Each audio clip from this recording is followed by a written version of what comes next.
I think I speak for pretty much everyone out there that The Acolyte has been a massive success, not only in terms of story structure, character development, but also just really reaching out to the heart, the body, the mind, the penis, every part of a person's full being. No, this show's a raging dumpster fire. I refer to it as the Crapolite. I know, it's incredibly clever, the titling I've given it. And I've also gone through and broken down every single episode, heading into what will surely be the most celebrated finale in all of Star Wars history. But before we get there, I wanted to do you the service, and mainly myself the service, by making a super cut of all 7 episodes leading into this one. Now, some lazier YouTube channels would just take all their videos and put them back to back, but not me. But not I. This is a brand new video intro. And after this, yeah, I'm just going to be showing the old videos, but they're damn good. And you get all the information you need going into this finale of the Crapolite. And if you stick all the way through this thing, I might be back at the end to just say goodbye. How exciting would that be? All right, let us begin, and I hope to see you on the other side.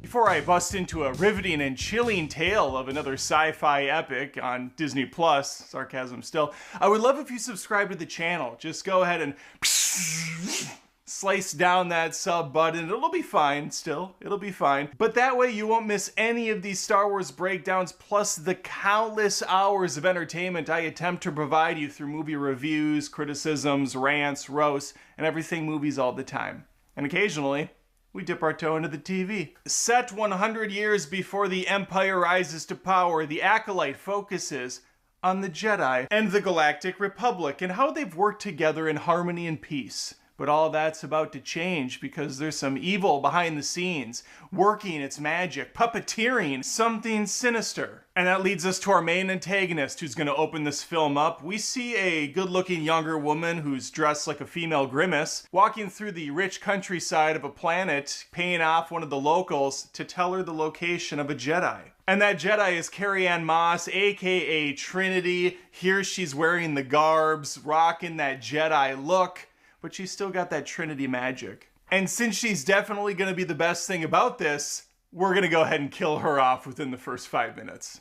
It's perfect! Thank you, Disney. I love what you've done with my heroes. This mysterious femme fatale gets into a Mortal Kombat-esque pose and challenges the Jedi Master to a battle. To a duel, I guess would be more appropriate. And cards on the table, this is the best scene out of the Acolyte so far in 3 episodes. Hands down. It's a good action scene. It's a cool action fight. Some people argued with me when I talked about it and said, how dare you give any praise to this show? It's trash from front to back. And I disagree. I think you can still find good things and even things that suck. And right now, we have a promising start.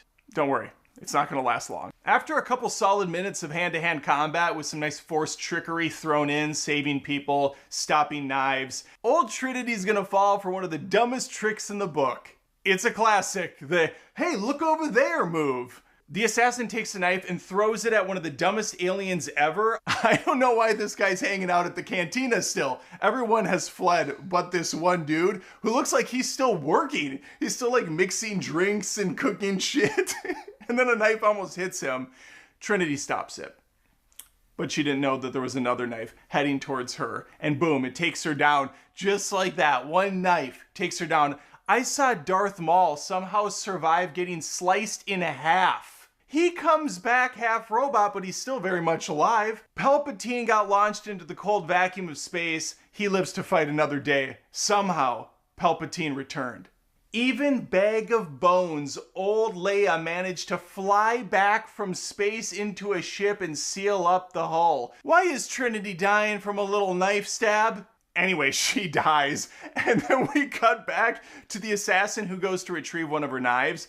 The alien that stayed there had a kid with him. Not only is this guy an idiot, he put his children's life in danger. Well done, dude. Well done. The Crapolite title enters the frame, and then we wake with Osha in her bed. She's gonna be the central protagonist here. She's a mechanic, not a mechanic, a mechanic. Because everything in Disney Star Wars has to be about 50% dumber than the real world. Speaking of dumb, Osha is going out into space to put out a fire that's crackling in space. Fire.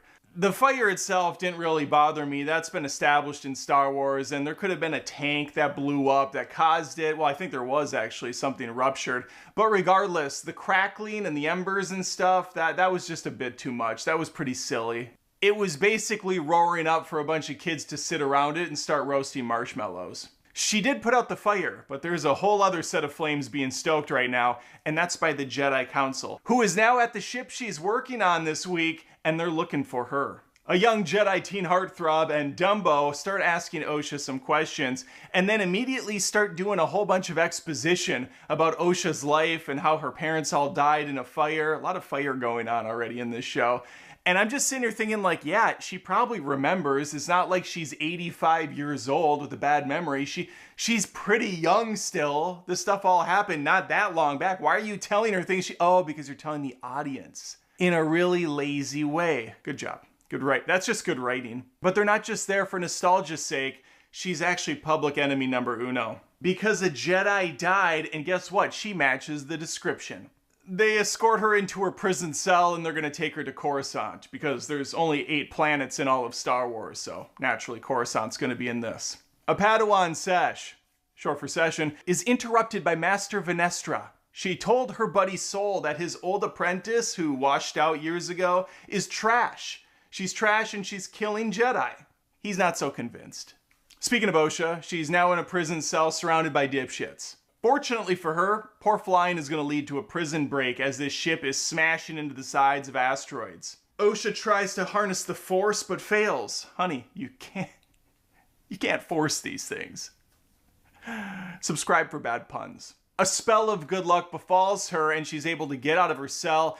Unfortunately, that luck is short-lived because this ship is going right towards the planet and all the escape pods have been jettisoned, leaving her to think fast. How am I going to possibly survive a shipwreck as it's entering a foreign planet's atmosphere and is about to smash down right on the crust of it? She does the same thing any rational person would. She puts her back to a piece of junk, makeshift belts around her, and then covers her head. Listen, I cannot imagine for the life of me this working out. She's probably going to die, and that's going to be, oh, she lived. She crash landed on Karlak and right into our hearts. And she's not alone. There's a mysterious figure loitering around the area. She heads in pursuit. And it's revealed that the mystery woman is her sister? What? Presumed dead, her sister May is very much alive, at least in spirit. This is all a dream in her head. She's getting different visions and different communications through the power of the Force or something. Who knows? Who knows what's happening right now? It's clear that these two have a very special bond. A James Bond. That doesn't make sense.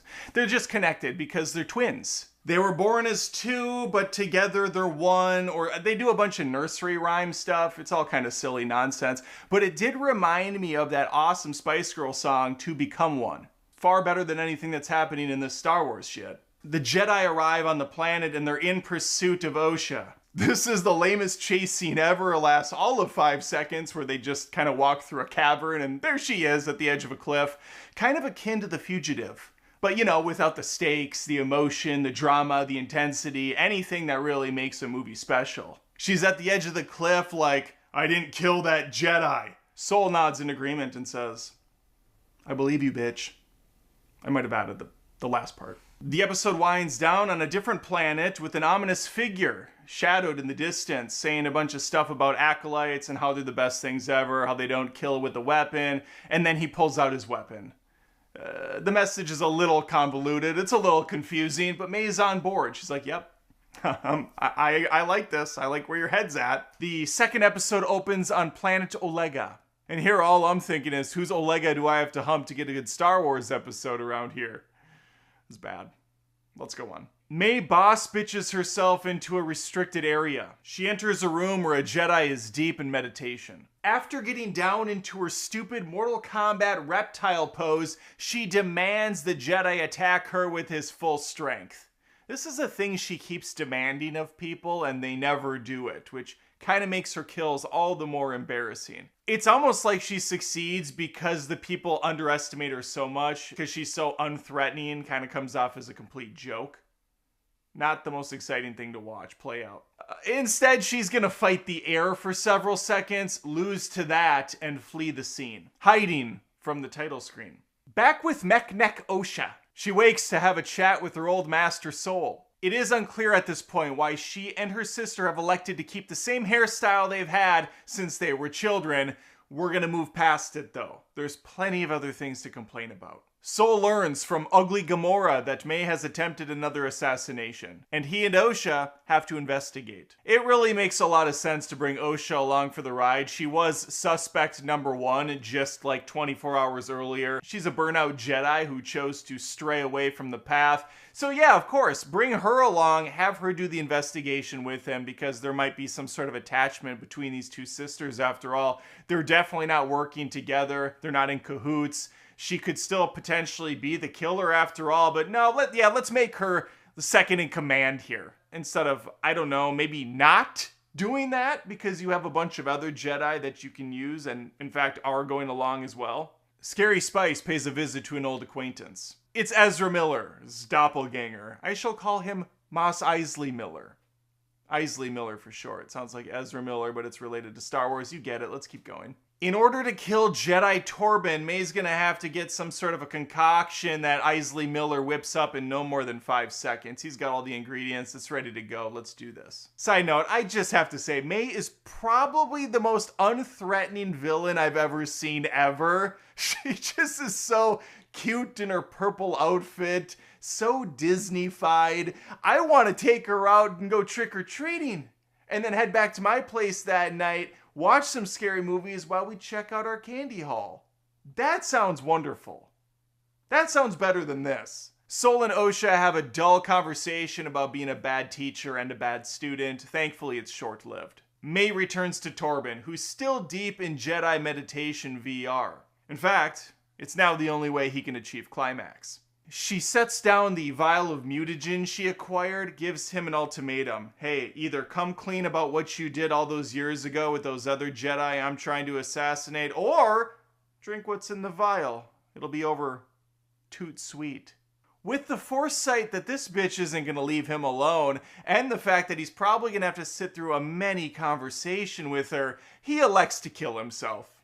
Drink the vial. The most Disney Plus sorry looking Jedi bunch I've ever seen is spying on the apothecary. That's a tough word to say, apothecary. I think that's right. Osha gets to cosplay as her sister and go undercover, which is really easy to do, it turns out, when you look identical and still retain the same hairstyle. It's almost too easy. All she had to do was throw some purple garbs over her and she's ready to go. Eisley Miller, believe it or not, isn't fooled by one of the worst performances ever. This is terrible, Osha. You suck at acting. Thankfully, the Jedi are right outside the door. They pop in and grill Isla for answers. And he flips on May incredibly fast. They don't have to do anything. He's like, okay, I'll tell you everything you need to know before they really even ask a question. It's pretty pathetic. They find out she's heading back there that night to get further supplies because every good assassin knows you continuously go back to the scenes of the crime. You keep showing yourself in the town that you just did murder in. It's brilliant. All right, we have a big confrontation between Master Soul and May, who's surprised to see him. She's like, what? There's Jedi here patrolling the streets after I just killed a Jedi? What are the odds? And they have an epic showdown where she tries to kill him with her dumbass knives, but he throws those lame things aside and they do a cool little fight. It's decent. It's decent. And at this point in Star Wars, all I'm looking for is decent, because everything good is gone. Thanks, Disney. I love what you did to my heroes. Again, zero threat coming from May. She does some spins, a twist, and a kiss. Soul looks bored almost to be there. He's throwing her aside. He's like, are we really doing this right now? This is pathetic. While this is happening, Osha's in a hallway listening in. There's a poor edit here. I gotta point it out. She's on the little intercom thing, whatever that dumb little toy that they're trying to sell is. There's a person in the background walking towards her. Camera does a cut, cuts back. woman's gone, disappears out of thin air, only to reappear down the hallway, NPC walking through again. What is going on? May is now surrounded. How in the fuck is she gonna get out of this one? Well, she knows a Jedi's true weakness is sand. She huffs and she puffs and she blows the Jedi's house down, disappearing into the puffs of sand that appear. It was almost too easy. Seriously, it was almost too easy. Ah, sand! Is she using super speed to get away? No, she's just kind of jogging over there. Yeah, I would get her, but sand. Ugh, yuck, I hate it. It gets everywhere. Finally, we get our first sister confrontation as Tia and Tamara lock eyes with one another. Hot. Sexy hot. Much like me in Fortnite, Osha cannot hit shit, and May gets away.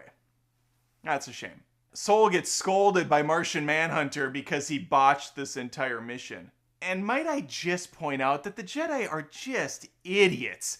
If you know, pretty much without a shadow of a doubt, that this character that's going around killing off your own members is going to be at an exact location that night, why not pull down the full force of the Jedi Knight?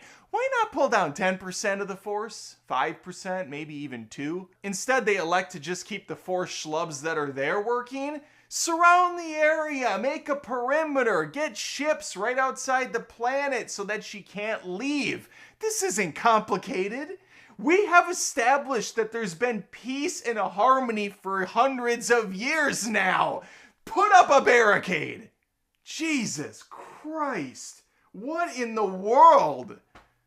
Anyway, May gets away. The episode winds down with 2 space hobos on another planet coming into contact with a Wookiee who knows the Force. Why not? Sure, everybody knows the Force at this point. The Force is furry. His name is Kalnaka, and I believe he knows Osha and May. I'm sure he'll have a pivotal role later in this show. Can't wait for this to be over. And that's the episode. I'm going to go over this thing from a chronological standpoint. So let's begin 16 years earlier, where we get a flashback of the twin girls frolicking in the woods in a restricted area, I suppose, trying to use some magical witch force powers to move a CG butterfly thing around. The Coven of Women in this episode don't refer to the Force as the Force because I don't know, patriarchy or something. That they just refer to it as like a magical thread, an entity, something that they can manipulate and use. May and Osha get in a bit of a tiff, as they're going to do throughout this episode, about whether or not it's good to mess with creatures using these abilities and whatnot. And then they're going to go into town where they see their mothers, plural. Yeah, so brave, so bold. There is talk in the town of some spice cream that you can purchase. The girls are very excited about getting their hands on some spice cream. And the writer was so proud of coming up with this idea of taking ice cream, a nice tasty cold treat, and marrying it together with spice, a magical element that's been in Star Wars for a long time. Dune, of course, has spice as well, but here we are with spice cream. What a fun idea. They say it 4 or 5 times throughout the episode. At one point, the girl, I think it's Osha, she's going to get 4 spice creams. Careful, the tummy's not going to agree with that. Too much spice in your diet's going to have you going to the bathroom lickety-split. Sure hope you're good with the Force girls, because you're going to be doing a lot of force pushing on the toilet. As an aside, the first 2 episodes of this show were perfectly average, borderline mediocre at best, with a couple cool action sequences. I thought they were cool. It's subjective, of course. Some people said they're terrible. Everything's terrible all the time. I like to be a little optimistic.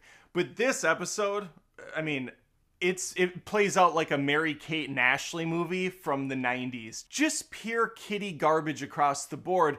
And I say this with respect to my viewers, but if you are liking this show, if you like this episode, that's perfectly fine. But it is clear to me now that this is aimed at children, at little children, babies, basically. That's the level on display, Mary-Kate and Ashley style stuff.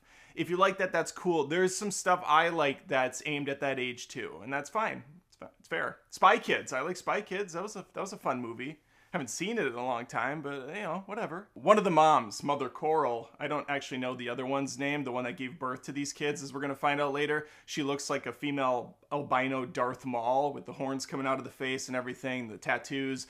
But Mother Coral is gonna teach these girls how to do a training sesh, short for session, where she's going to not force push, she's gonna, I don't know, spiritually push, female witch push a couple of ladies. And this is what they consider an exciting, riveting training session. This phrase keeps getting used too, where it's not the power of one or the power of two, but the power of many.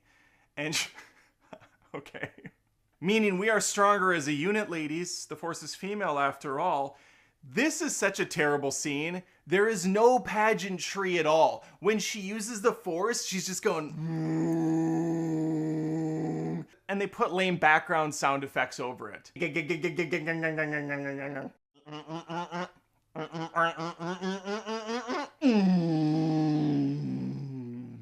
There's no wind in the room, the pebbles aren't moving on the ground, hair is not blowing, there isn't even a flicker of a candlelight. It's just them making silly little poses with some sound effects. It gets worse. We are now treated to the Mortal Kombat Ascension scene in the film where these two girls, Osha and Mei, their life so far has led up to this, where they're going to ascend and become witches. The coronation consists of an all-female coven, of course. They are having seizures, they're doing chanting, one woman's yelping like a bird call or something.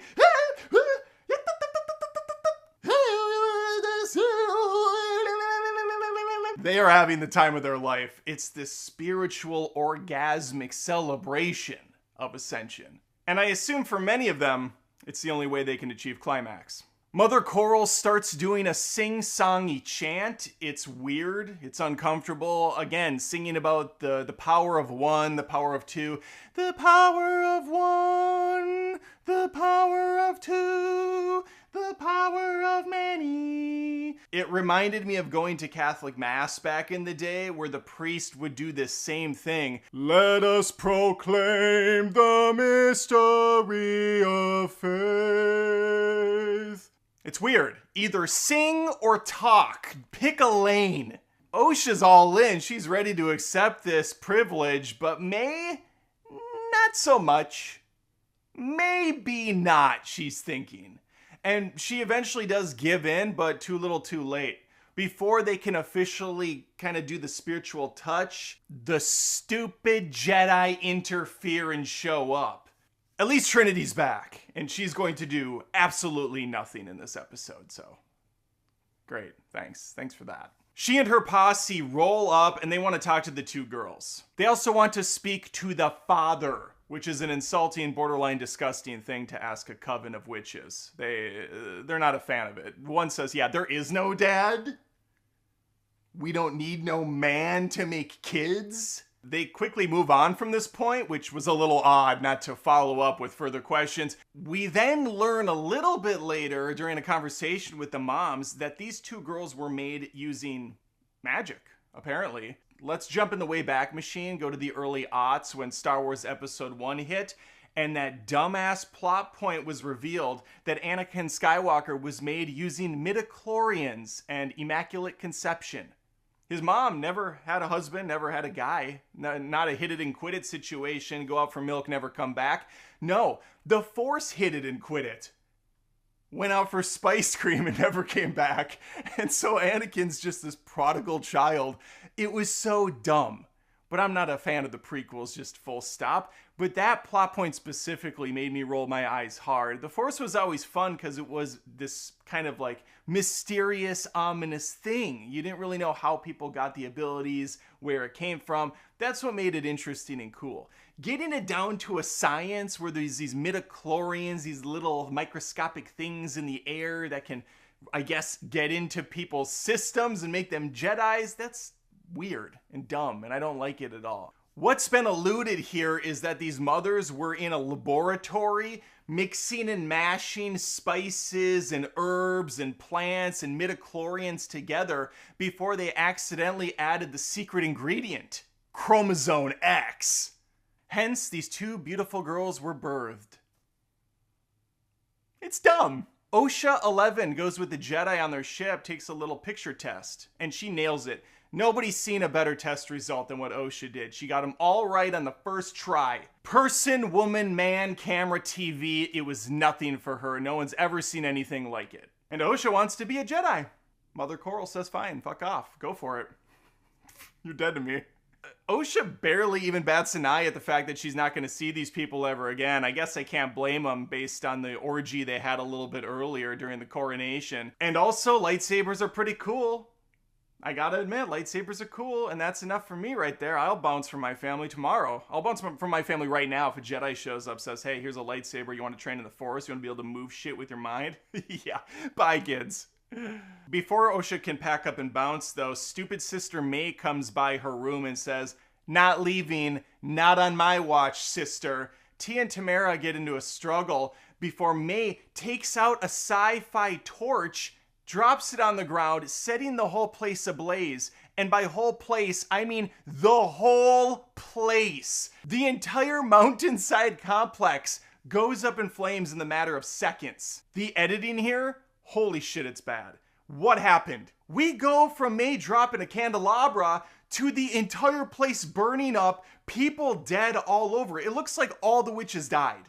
We don't see any of them die. We don't see any of it happen, which makes me think that this is a misdirect. That later on we're going to go back and find out, oh, there was actually some bad Jedi that killed these people because they knew the witches weren't going to let May, they weren't going to let OSHA go train, or they had a disturbance in the Force and they see some bad in them, so they have to do what has to be done. There's got to be more going on. Or maybe it's the evil Force that's going on, the Sith side, that set this whole thing up. Either way, it's a mess.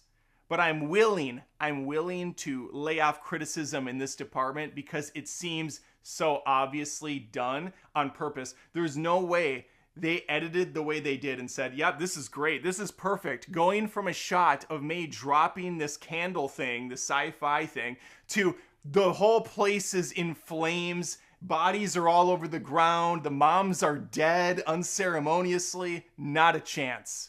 I refuse to believe even this show on Disney Plus is that stupid. They're telling us the entire coven is taken out by what is essentially the equivalent of a Star Wars Bath and Body Works candle.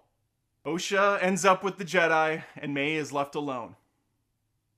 It's powerful stuff for a 4-year-old. Easily one of the dumbest episodes of a Star Wars show I've ever seen. Full stop, not even a competition. What a waste of time, what a waste of talent and energy. Our story opens on Kofar, home to the Jedi Wookiee Master Kalnaka.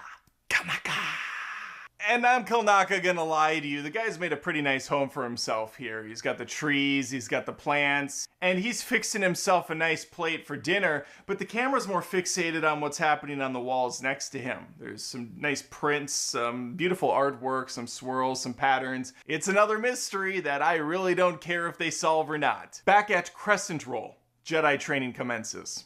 And OSHA's on her way out, she packed her bags, she's headed for the door. She's gonna opt out saying goodbye to Master Soul because let's be honest, he's boring. She doesn't have time for that crap. And I think she feels bad for, just being an all-around trash bag of a person. Meanwhile, May and Star Wars budget Ezra Miller are tracking that Wookiee Master. And by the way, this episode is flipping back and forth between these two stories constantly. So just try to keep up with me. I'm having a hard time keeping up with myself. It's a whirlwind. Oh, kill me. Master Soul converses with his fellow Jedi comrades. There's Penis Head, Martian Manhater, and my favorite, Regular Lady in a Cloak, plus a few other idiots just to kind of mix things up a bit. They have all determined in their infinite wisdom that they need to figure out who was training May. Who is this mysterious ringleader behind the curtain, this Wizard of Oz? It feels like I'm just padding this video out right now, because I am. Let's keep going. Soul, not one to ever take a hint, starts chasing after May because he wants her to go on this Scooby-Doo adventure with him, believing the only way to really get a reach on May is through the love of a sister, because he believes there's still some good in her. I'd like to think that's true. Some weird muskrat thingy gets shot in the face by what I imagine is OSHA's vibrator. Probably humorous for someone out there. I don't know who, but It's got to be funny for someone, right? Why else would they have made this?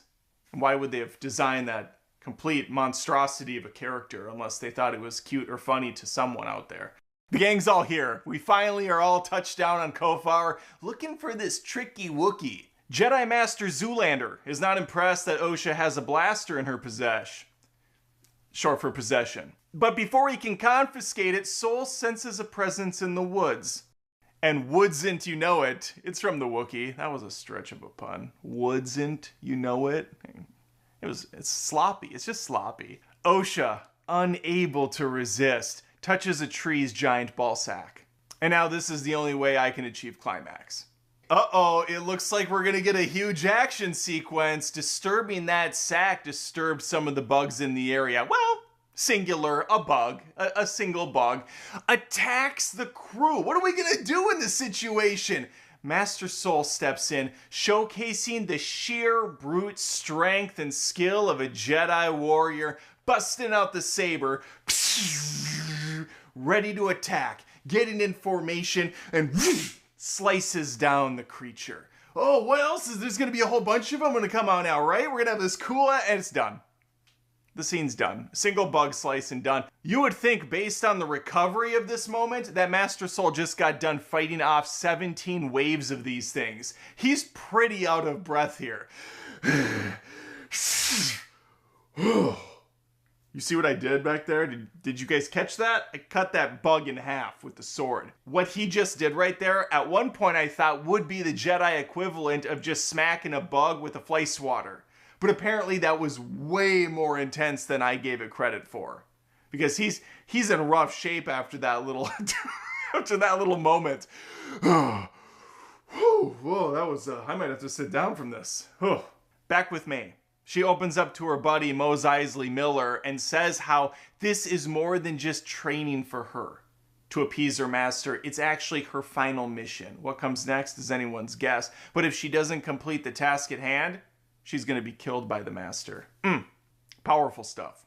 We are about 20 minutes deep into episode 4 and really nothing has happened at all. Definitely feels the most padded out, feels like the most filler of the bunch. A lot of repeated dialogue, a lot of scenes that really don't need to exist at all. They're not pushing the story in any sort of direction, front or back or sideways. Just nothing of consequence happening. A lot of running in place with an occasional animal or a trap springing. Speaking of which, peekaboo. Eisley Miller gets hung out to dry because May decided, wait, you know what? I don't even need to do this. I'm really glad we had this talk and I was able to kind of work through some shit.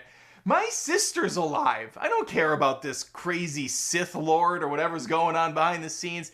I have my sister back. Thanks, Eisley Miller. See you never. And he's like, you're just gonna leave me here? And she's like, eh, bye. She literally left him hanging. Rocket Raccoon's slow cousin spots May and calls out to the Jedi. But May, no longer a killer, just wanted to do a meet and greet with the Wookiee, possibly get an autograph and a selfie. Only to find out someone did her old job for her as he's already been murdered. For those keeping track, this edgy adult show about a Jedi assassin going after these masters and killing them has so far had one fight that led to a death, one poisoning where the guy offed himself, and one where the Jedi was killed off camera. Wow. Really, really riveting, entertaining stuff here. May is in big trouble. She's cornered by all of these Jedi, and there's no sand in sight to save her this time. What is she gonna puff up in the air to run away? I have a feeling it's gonna be hard for her to get out of this one. I think this time there's not gonna be some convenient little thing that shows, oh, and something showed up. Frozen in place due to either fear or laughing to herself because of how stupid this dude looks, a mysterious entity shows up, gets right up in her grill, and is rocking one of those kick-ass Sith sabers. That red is hot. It's fiery hot. The Jedi do not hesitate. The lightsabers spring into action. They rush forward to Osha's aid. The evil villain tosses her aside like a rag doll and whoosh throws them all backwards right at the camera. This surely will not be the last of this battle. No, no, no, no, no, no, no. We are gearing up for the most epic fight in Star Wars history. Yes, so far, 30 minutes of my time have been wasted. Life I will not get back. It's precious. We have one chance here on Earth. Let's make the most of it and not waste it on the Acolyte. But I did. That time cannot be retained. It cannot be brought back. I don't have a Harry Potter time turner or some shit. No, I'm in now. I'm invested. And thankfully, it's all led to a cool fight scene at the end of this episode. The tease, the build, it's here. Yes, we went on this waste of fucking time adventure quest so far that led to nothing, but bam, we have a Sith reveal. We have Jedi with all the power in the world coming head to head, and the episode's over. The episode is over. The credits have kicked in. Are you out of your fucking mind with this crap? Episode 4. Complete trash. Nothing happens. Oh, May has a change of heart suddenly. She has a change of fart because her sister's alive and she had to go to a different planet and realize, you know what? I don't need to be doing this. This is so stupid. It's so childish. And yeah, I know it's a show about guys with light swords stabbing at each other. Or at least it used to be. They don't even do that anymore. Now they just get flung around and it's over. Hell, no one in this show that's comprised mainly of Jedi has used a fucking lightsaber in battle yet. Sure, they busted it out a couple times, but nothing of real substance has been done with them. One time they used it to light up a cavern. Maybe they used it as a glorified bug zapper.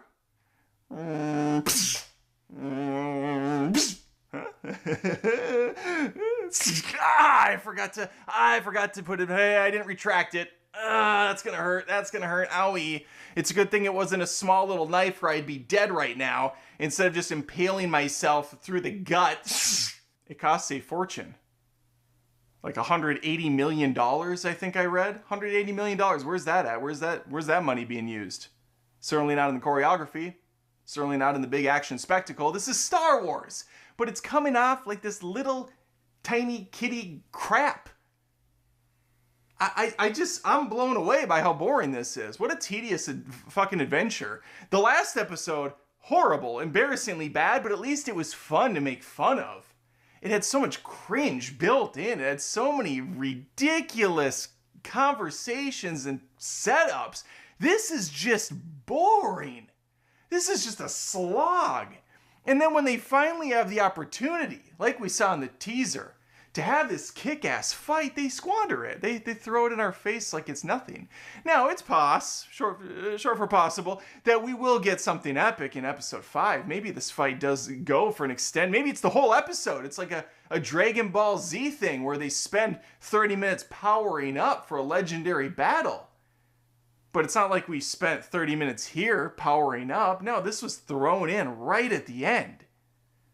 It's just so half-assed and lazy. I'm sick of it.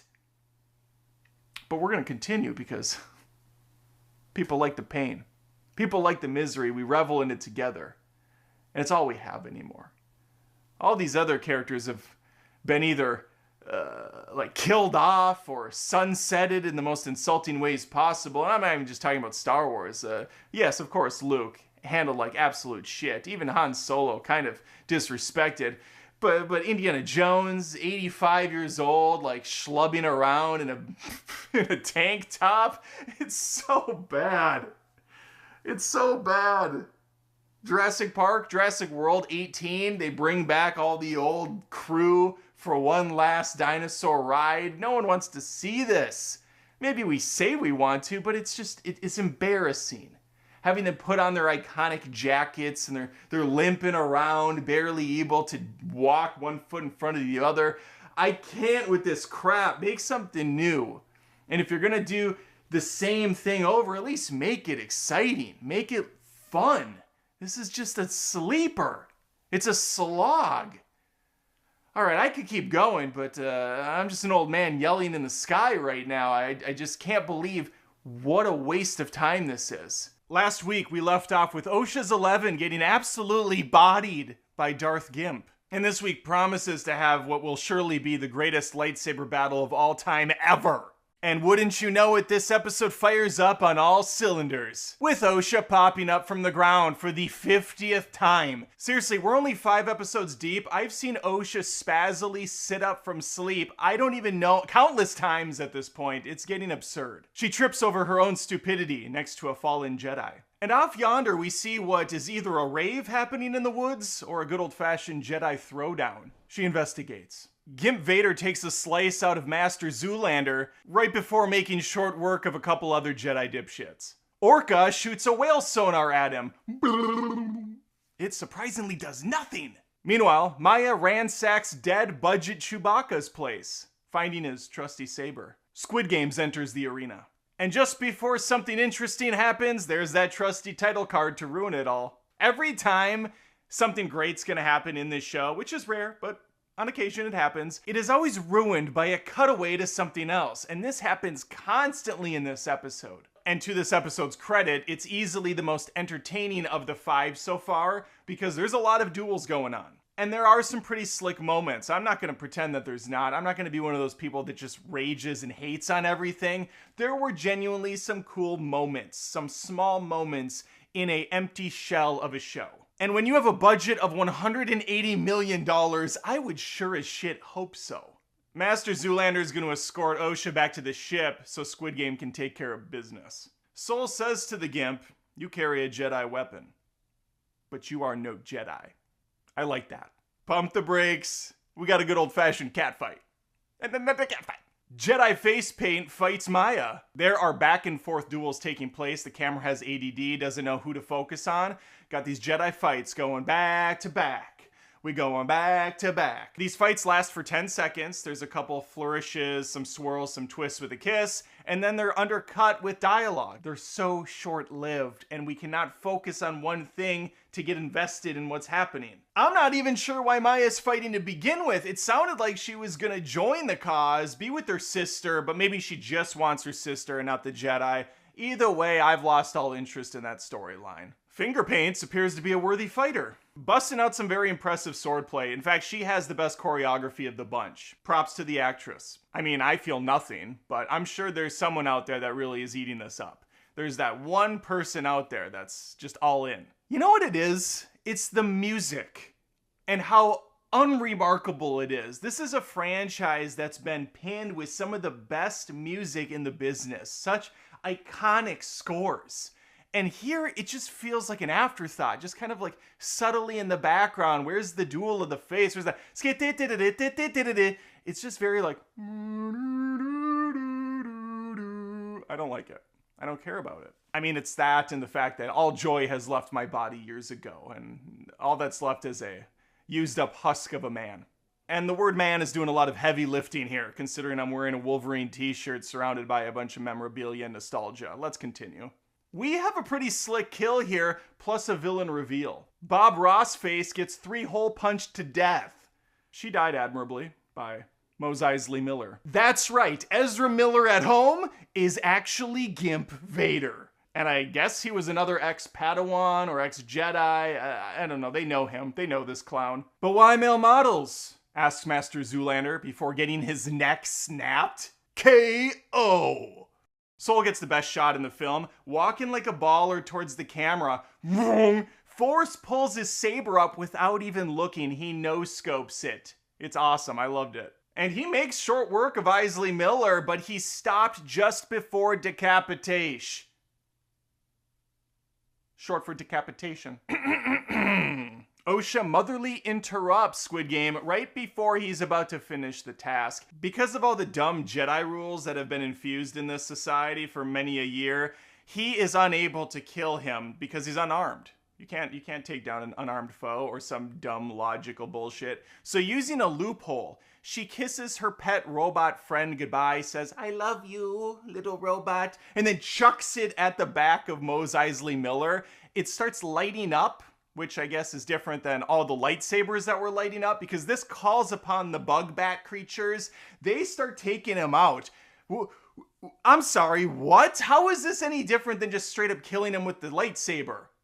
You're killing him either way. It's just this whole cheat code where you're not directly doing it, you're indirectly killing him. It's so stupid. And even more dumb.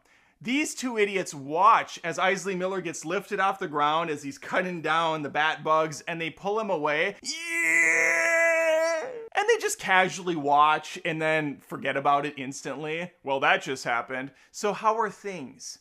It's so ridiculous. They don't even track him down. They don't know if he's dead or not. It's just, he's off camera now, so we can't, he stage exited left. We can't follow anymore. Shenanigans. I'm also gonna go out on a limb here and say he's not the main villain. He's an apprentice, and the main villain is, of course, a strong female lead. And for Disney Star Wars, it's about time. You just know it is. And there was some really ham-fisted on-the-nose dialogue earlier from, I don't know if it was Osha or Maya or Mia, Mama Mia. It doesn't matter. One of them said that the mother has the power to do some cool trickery using the Jedi Force, or I guess they call it threads or yarn or some sort of Joanne fabric equivalent. And so, yeah, she's obviously going to be the one in charge. She's going to be the master here. The sorceress supreme.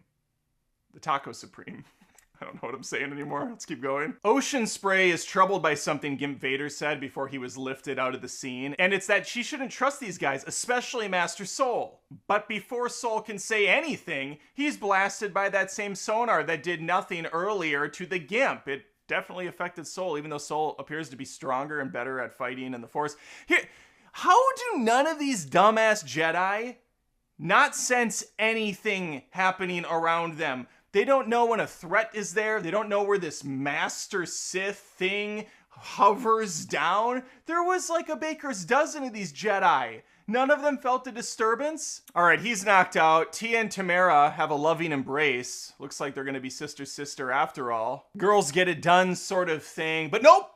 We got another double cross. Osha cannot let Maya get away with her bad deeds, her dirty deeds done dirt cheap. She's gonna turn her in. But then nope again. Maya gets the upper hand, takes out her sister with like a little baby force push, and it knocks her out.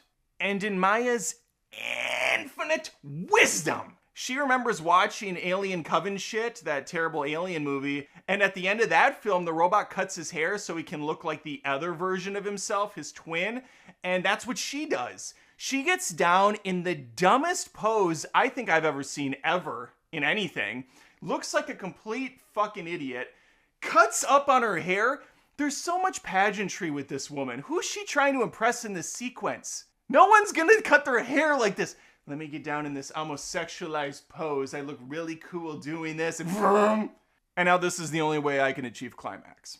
Again, we've established the Jedi are dumb as a box of rocks. No one's going to be any the wiser that she's traded places. No one's going to be any of the wiser that she just pulled a parent trap. Actually, the Star Wars equivalent of Niffler knows what's going on. His nose doesn't lie. What an absolutely disgusting abomination of a character. That thing is fugly beyond all belief. Shocker! Gimp Vader lives! They really had me going for a second. I thought for sure those bug bat things had the best of him, considering we just saw him go toe-to-toe with a bunch of Jedi Masters and survived pretty much unscathed. But yeah, this is going to be what takes him out, is what I thought. This is going to be the end of him. Osha meets up with Soul. I'm going to take a shot in the dark that that's actually Maya. I think it's supposed to be obvious. If it's not, it sure as hell is coming off that way. And the episode winds down with the Gimp finding Osha on the ground, who he assumes is Maya. Maybe it's Maya. Maybe it's Maybelline. Who knows anymore? We'll find out next week, I'm sure. He utters a bunch of nonsense that I had to rewind 3 times because he talks like he has several dicks in his mouth. He's like, spoiler, it wasn't worth rewinding. It's completely nothing. And that's what this show is to me. And that's why I continue to watch, because I'm a sucker for misery. All right, those are my thoughts. That's the spoiler breakdown on episode 5 of The Acolyte. It was better than the last couple episodes, but that means very little at this point. Who knows where things go next week? Maybe we get a manicure using the lightsaber. Maybe we get to see a full-blown wax with the lightsaber. Only time will tell. and some of these mysteries will be revealed. We start this riveting episode with Osha awaking from her slumber. If that sounds awfully familiar, that's because it's both awful and familiar. There have been like 8 scenes that start this way. The Force is female? Nah, the Force is falling asleep. We find these two gals in a parent trap situation of sorts. May's pretending to be her sister Osha, off with Master Soul. Meanwhile, we have Osha stranded on an unknown planet. Literally called Unknown Planet. But each scene of this episode's about 30 seconds long. We don't have time to waste. We're back on Kofar. And the gang's all here. Actually, most of the gang is dead. Those that are alive are abandoning the planet. They're taken off. Master Squid Game informs a hologram that most of the Jedi died during this little confrontation. Short for confrontation. He's heading back home. May, in disguise as Osha, heads up to the deck to assassinate Master Soul. Good thing he's a Jedi and he can sense this stuff. He can sense danger a mile away. I've seen Jedi sense things planets away, galaxies away. So obviously any threat that's right behind him is going to be recognized instantaneously. There's no way he's going to miss a beat with this. And of course he doesn't know she's coming. He is completely in the weeds on this. The Jedi in this show are absolute trash bags. They're really giving the prequel Jedi a run for their money. Okay, what we have here, my friends, is what I assume is a rejected character from the Star Wars Holiday Special, trying to puzzle together whether or not this Osha is actually Osha at all. Back on the unknown planet, Budget Ezra Miller goes for a dip. Pops the T, pops the P, he's going all in. Sun's out, buns out. And Osha's into it. Now, she wants to kill him. As an aside, this actress is looking damn good in that outfit. It's like the equivalent of Star Wars Nike attire. It's very sporty, looks very comfortable. I can see the slogan now. Nike's the Acolyte. Just don't do it. These two have a bit of a chat, and Osha decides not to fire at him after all. He informs Osha that he didn't in fact kill 2 people that she kinda liked, so she decides to spare him. She's not gonna go at him. Meanwhile, fake Osha docks a ship into its butt plug, and then receives an unexpected hug from a grieving Jedi. Meanwhile, Martian Manhater is having a conversation with what seems to be the human equivalent of Beavis or Butthead. I can't decide where to fall on this thing. He informs her of the Jedi's failure on Kofar.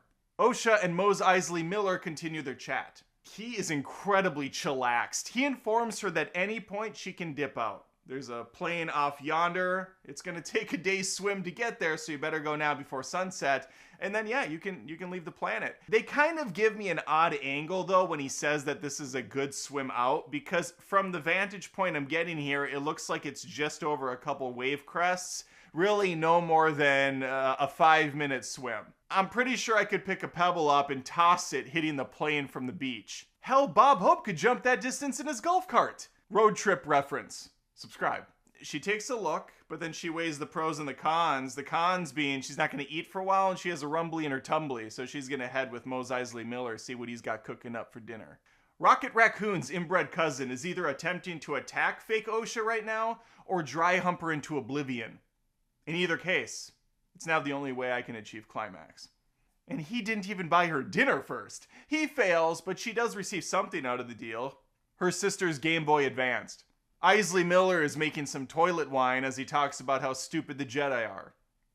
This is one thing we truly agree on. She turns down the porridge, but I have a feeling he's gonna win over Goldilocks before this is all said and done. He needs to find the porridge that's just right. Before she leaves though, he reminds her she has unfinished business. He wants her to penetrate him with her saber before she goes. And I realize how that sounded. Osha gets pissed, which is really hard to tell because her expression remains the same no matter what emotion she's feeling. Martian Manhater is once again chatting with Beavis and or Butthead. This scene lasts for all of 5 seconds. May, who is barely even trying to play her sister, manages to continue tricking Soul. Yes, he's grieving, but you're a Jedi for fuck's sake. Have some dignity. Finally, Master Squid Game comes to his senses. He takes May from behind. I mean, he stuns her with his blaster. That came out wrong again. This all happens in front of that ugly CG abortion of a creature creation. Oh my god, we have some more time with Beavis and Butthead. Eisley Miller is fixing up his gimp mask, while Osha takes a nice peek at his tramp stamp. Hot. Sexy. He wants her to try on his helmet because it can block lightsaber attacks and really let her concentrate on the Force. And I'm sorry, but it's happening. I'm officially shipping these two. Do people still say shipping?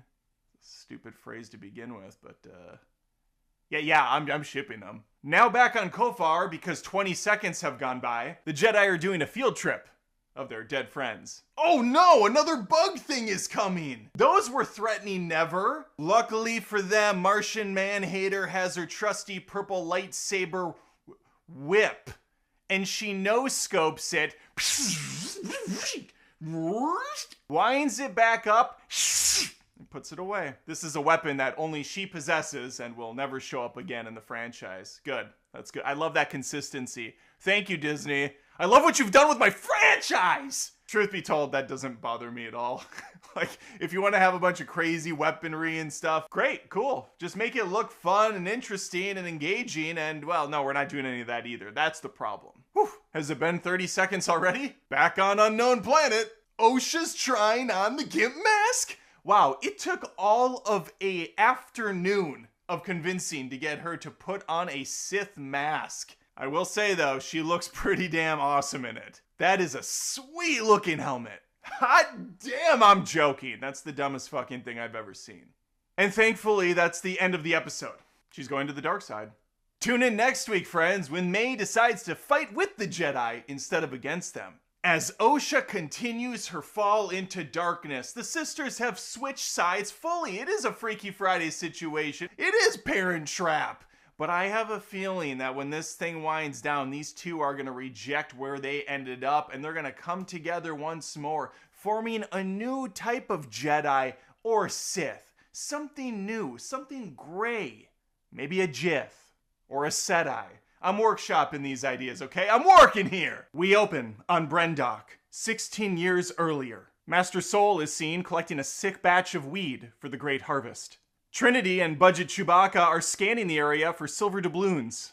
They've been collecting them. You gotta get them all. You gotta catch them all. I don't actually know what they're doing. I guess they're searching for spice. They're searching for Force radiation. Skew. They're actually here in search of a great vergence, which is a mass of Force collected together. And with that great power comes great responsibility. Well, no, with that great power comes the ability to create new life.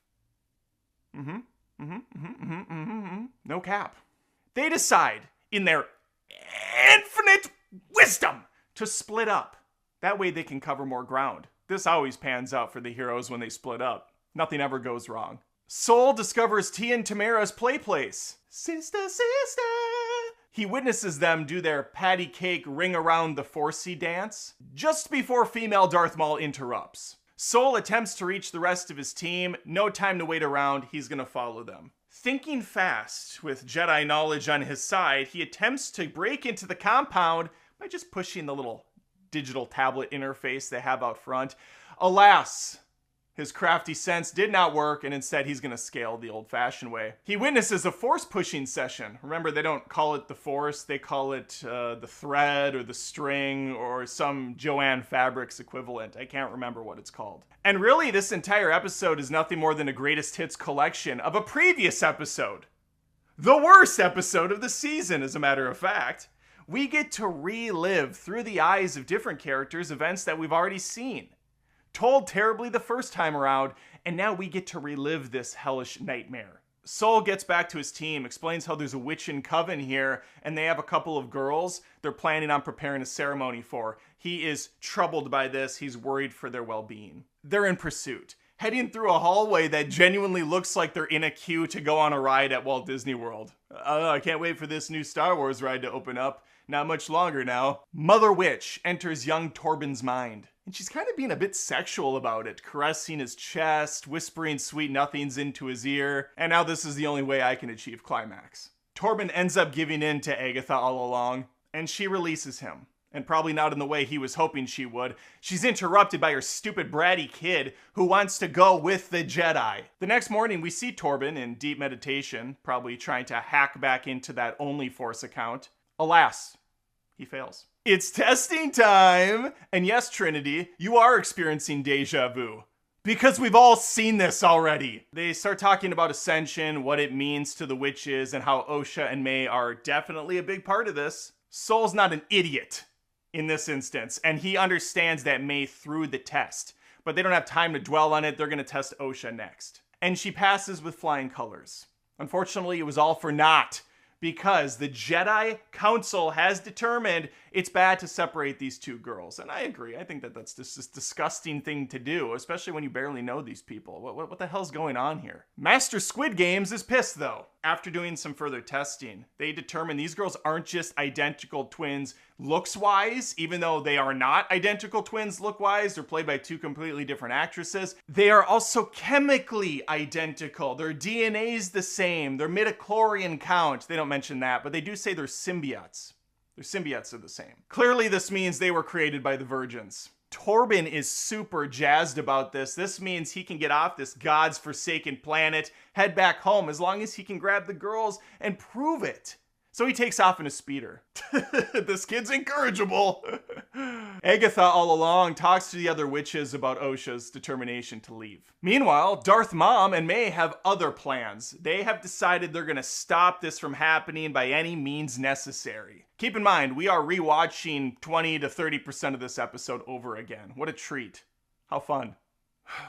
May once again throws the Bed Bath & Beyond Star Wars candelabra to the ground, and the place goes up in flame. This time, thankfully, we do get an explanation as to how this huge fire actually happened. There's no way this thing took off after hitting stone walls and a stone floor. I mean, the whole place is made out of freaking rock and concrete, and yeah, no, that's what happened.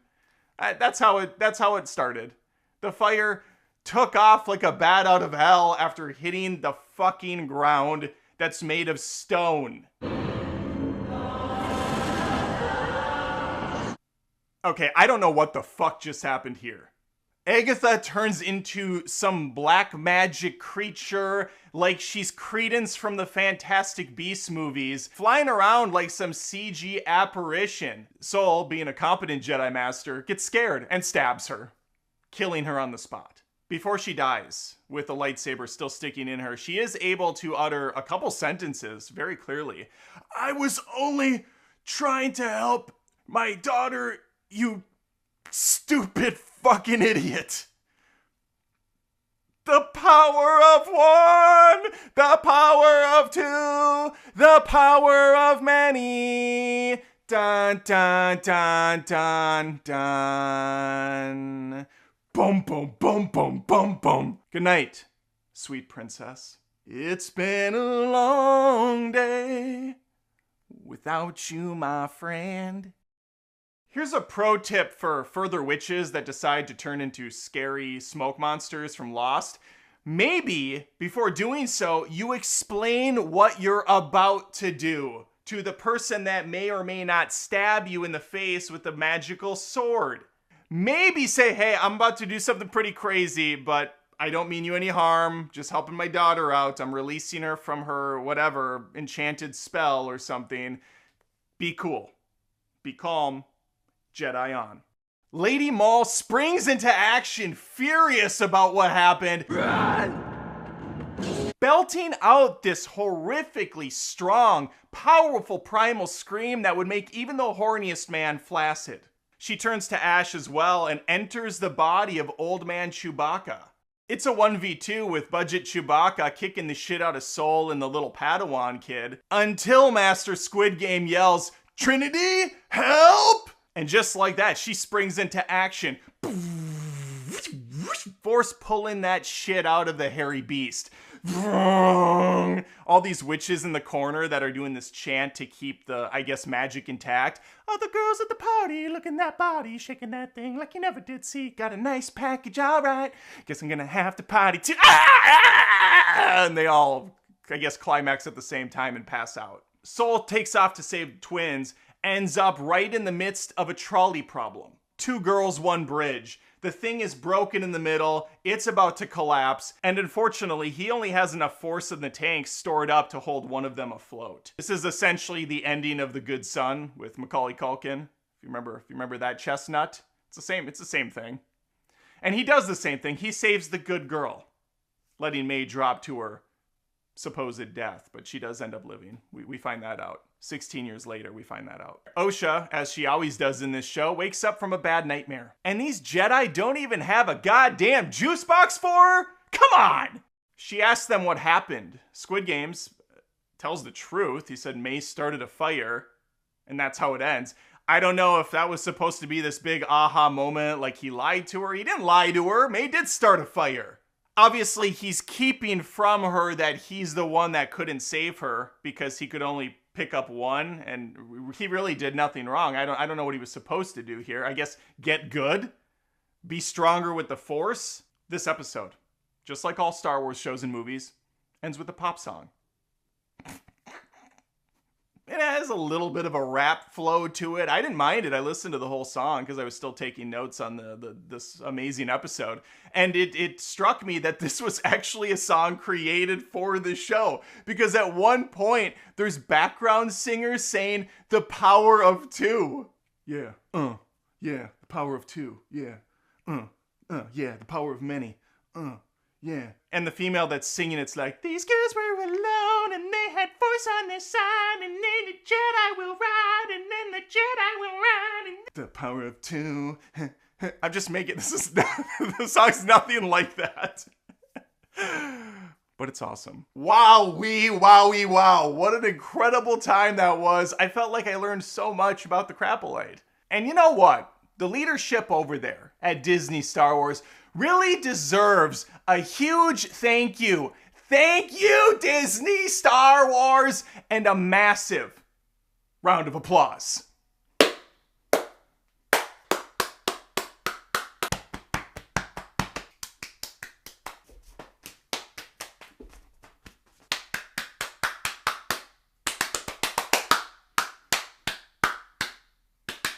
Thank you, Disney. I love what you've done with my heroes. It is with a heavy heart that I have to end this on kind of a Sour Patch note. For the finale, I will actually be out of town, so I will not be in studio to give you the recap the way you've been expecting it. But that doesn't mean I'm not going to do one. No, we got to get all the revenue out of this craptastic show we can, folks. It's the lifeblood of the channel right now. So I will watch it next Tuesday night.